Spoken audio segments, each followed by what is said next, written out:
TET అభ్యర్థులందరికీ ఒక చిన్న మాట. ఇంకా 10 రోజులు మాత్రమే ఉన్నాయి. ఈ 10 రోజుల్లో నిన్ను ఎక్కువగా భయపెట్టేది సిలబస్ కాదు, నీ మనసులో వచ్చే సందేహాలు. నాతో అవుతుందా? నాకు మంచి మార్కులు వస్తాయా? డిఎస్సి వరకు నేను ఈ స్థాయిని కొనసాగించగలనా? ఇంతమంది కాంపిటీషన్లో నేను ఎక్కడ నిలబడతాను అనేటువంటి ఆలోచనలు. ఒక్క విషయం మాత్రం గుర్తుంచుకో, ఈ ప్రశ్నలు నీ మనసులో మాత్రమే లేవు. ఈరోజు టెట్ రాసే వేలాది మంది అభ్యర్థుల మనసులో కూడా ఇవే ప్రశ్నలు తిరుగుతున్నాయి.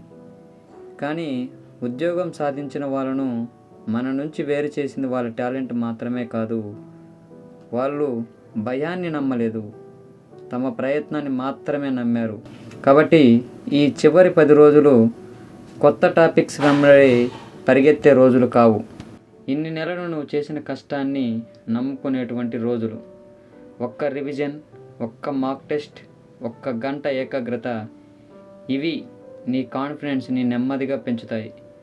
ఫలితం ఎప్పుడు వస్తుందో మన చేతుల్లో ఉండదు, కానీ ఫలితం వచ్చే వరకు ఎంత నిజాయితీగా పోరాడామనేది మాత్రం పూర్తిగా మన చేతిలోనే ఉంటుంది.